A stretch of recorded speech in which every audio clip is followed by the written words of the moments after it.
Hey, John Crestani here, and if you are broke and in college, I'm gonna go over 5 different methods that you can use to make some extra beer money or whatever you wanna use it for. Or if you're just a beginner, I'm gonna go over 5 different methods you can use to make money. And if you stick around towards the end of this video, I'm actually gonna go over the method that I use to make the most money in college. I tried starting many businesses in college. One business made me roughly $5,000 to $10,000 per semester. I'll be breaking that down, exactly how I did it and how you can do it at your own college campus towards the end of this video.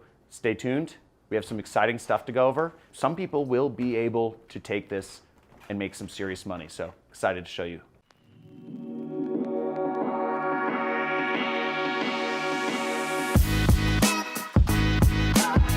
Oh man, so I remember the days when I was in college, and if I was walking around with a $100 bill in my wallet, I would have felt so cool. I mean, I never had $100 bills in my wallet when I was in college, and now it's almost like it's like funny money. It's just like it's play money right here, making millions of dollars a year. But I'm gonna be showing you a couple different methods that you can make money as a broke college student. I was a broke college student. I started business about when I was a junior in college, and I started making quite a bit of money. I started making $5,000 to $10,000 per semester doing a couple of these different businesses. I'll break them down and show you towards the end here exactly the business that made me the most money, and that can be duplicated by anybody at any college anywhere in the world if you just apply it. So stay tuned.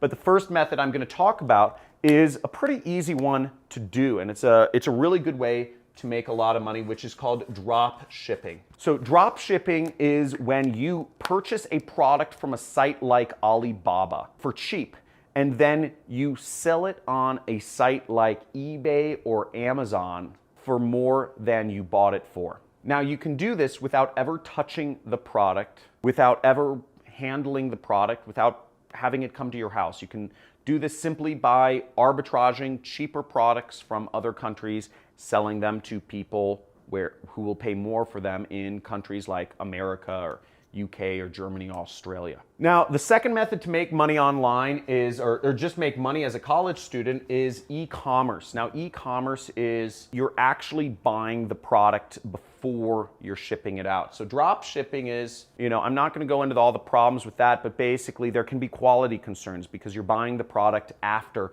somebody has paid you. So it's really cheap to get started with drop shipping, but you'll probably end up getting a lot of refunds because people don't like to wait, a week or 2 or 3 to have their product arrive on their doorstep. With e-commerce, it starts a little more to get started. You're doing stuff like Amazon FBA. That's the typical thing with e-commerce. So you're buying the products in advance. Now, in my case, I started a eBay business in college, and I just looked for the best-selling products on eBay. And I found a product that I could find a supplier for. I could buy it for cheaper and sell it for more. And I bought a bunch of these products. I didn't have a lot of money, but I did have a couple $100s. And I had done pretty good research and analysis to figure out that I believed, and this was back in 2009, I believed very strongly that if I bought this product and I just listed it, I could sell a lot of it. And that's what I did. And I started selling products on eBay. I was making a couple $100s a day for a little period of time. I won't go into the issues I ran into in that business, but basically, that is a very good way to make money. So buy products for cheap, sell them for more, and pretty easy. But once again, you have to have some money to get started. There's a lot of competitors. They can bring down your margins, and stuff like that happens. The next business is pretty interesting. So it's kind of like what I'm doing right now is I'm teaching on YouTube. And from my YouTube channel, I make about $15,000 a month in ad revenue. Now, that is a drop in the bucket compared to what my entire business makes. My entire business makes almost $1 million a month. I'll talk about that actually in number 4. But this is teaching online, okay? So you could teach online on YouTube and make money. Now, teaching channels like mine, you can basically make a full-time income if you get up to maybe around, let's say an income of $4,000 a month. Once you reach around 50 to 100,000 subscribers. So once you get up to that 50 to 100,000 subscriber mark, you can start earning real money. You can teach online on YouTube, or you could also teach online on Udemy. Now, what's great about teaching online is that you don't have to spend a lot of money doing it. And if you have a cell phone or any sort of phone camera, that's good enough to film video in. I mean, the cameras on modern day phones are amazing. Now, on a site like Udemy, you're actually selling courses. Now, unfortunately, Udemy has a lot of control over how to sell courses, but you will make anywhere from $10 to $100 per student who buys your course through Udemy, and you don't even have to have your own website, so you don't need to know anything about technology, and you can literally teach the stuff that you're already learning in college.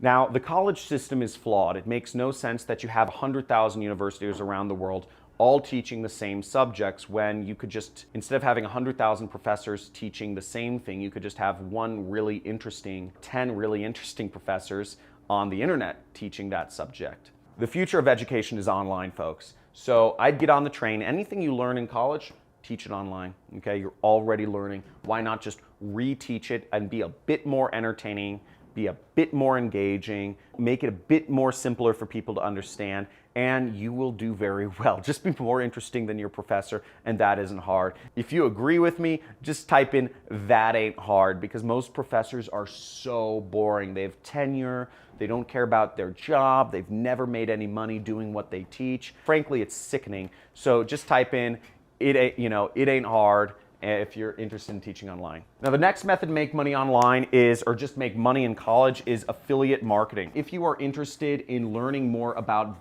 doing affiliate marketing, make sure you check out my free traffic methods playlist. I'm also going to be showing up a playlist next of like how to get started in affiliate marketing. I have a couple playlists about affiliate marketing. I've been doing affiliate marketing for almost 10 years now. So I started early on.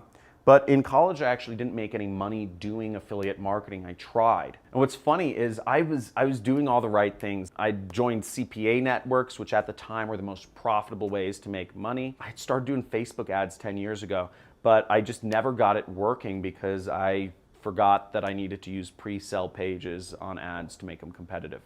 At least for CPA products, right? Everything's kind of specific, but I was right there. I could have been a millionaire before I was even 20, but I just, I messed up on one little thing. Affiliate marketing is competitive, but it's also a very unsaturated area, so you can learn a lot from subscribing to my channel. If you want to learn more about how to do affiliate marketing, you can get started for nothing. I teach a lot about that, so subscribe to my channel and check it out if you want to see more about that. So what did I do to earn $5,000 to $10,000 a semester? What did I do? And it was probably more than that, actually. Now, what I did was I did bare bones marketing. No internet, nothing to do with the internet. I simply took good notes, really, is what I did. I took great notes in college, and I sold them to the next year's class. I sold my class notes because they were the best. I typed them up, and I'll give people a PDF. But how did I get people interested in buying my class notes, you might ask? Now, what I did was I put up flyers. I would write a headline, I'd write a subheadline, I had a email address, and then what I did was I had tear tabs, and these were tabs where people could actually contact me. And this is how I first started marketing. This sort of flyer, and this was my first foray into marketing. And what I did was I put up flyers around campus saying that I had the class notes to their particular class. At first, I just put them all around campus because I didn't know how to target. But once I started getting smart to how to market, I started targeting specific classes. If they were business classes like accounting or finance or management, I would actually put up these flyers around the business school, and I would say, I have all the class notes and all the sample answers to this sort of class. And I got very specific. I tried out a lot of different headlines. At first I said I have all the answers. I have most of the answers to a lot of classes. That was what the marketing said. And I said, contact me if you want to see if I have class notes for your class. And that didn't work at all. It was way too non-specific. But as I moved along and got smart, I started to realize that I had to name out a specific class. I would say, FIN 303, I have all the class notes and sample quizzes for. And I'd put up a flyer that said that. But even that didn't work. Now, college students are picky, and they don't have a lot of money, and they're very skeptical. What I had to do was I put up a flyer that said B+ or better guaranteed in FIN 303 or your money back. That got their attention. And what I started doing was I started realizing that these flyers were a little bit too plain Jane, and that nobody wanted to be the first person to tear a tab. What I would do is I'd fluff the tabs a little bit and I'd tear off the first 2 tabs myself. I'd throw them around, and that way it seemed like other people had taken a tab. So once I had taken the first tab or 2, people would take the rest of the tabs, because college students are very, emotionally based thinkers. And I'd put these flyers up around the classroom. When I got really smart, I would say I have all the class notes to Management 101, and I'd put it up outside of the management classes. That worked very well. So I had a lot of students contacting me to purchase my class notes. I would put an email address, just kind of an anonymous email address, on these tabs. Students would contact me, mainly international students that were not from America. White people don't like buying class notes because they have this guilt. It goes back to kind of like this Western idea of authorship, individualism. So not going to go too into that, but Eastern thought is more kind of communal, and it's more about the result, not about the process. But basically my clientele was Middle Eastern and Asian students, non-white students, for whatever reason. Over the years, I had hundreds of students, only one white person. And I sold the class notes, and I sold a lot of them. I would sell them for $400 a pop. I'd sell tutoring services. That's how I made $5,000 to $10,000 a semester, pure profit, because it cost me nothing to give somebody class notes that were on a USB drive. It just cost me the cost of the USB drive, which was $5. That is my story of how I was able to make a lot of money during college, and you can too. So there's a lot of ways to do this. Check it out and let me know in the comments, what is your favorite method to make money in college? Drop shipping, e-commerce, teaching online, affiliate marketing, or selling class notes like I did back in the day. And also, if you are in college, let me know what college you actually go to. I'd be interested to know what college you go to in the comments below. Make sure you like this video, subscribe to my channel if you want to learn more income methods to make money on the side or even replace your full-time income. And as always, take back control of your life, be free, quit your job, don't listen to what the fake news media says. Subscribe to my channel, join the Money Club, and looking forward to seeing you in my next video. Talk to you soon.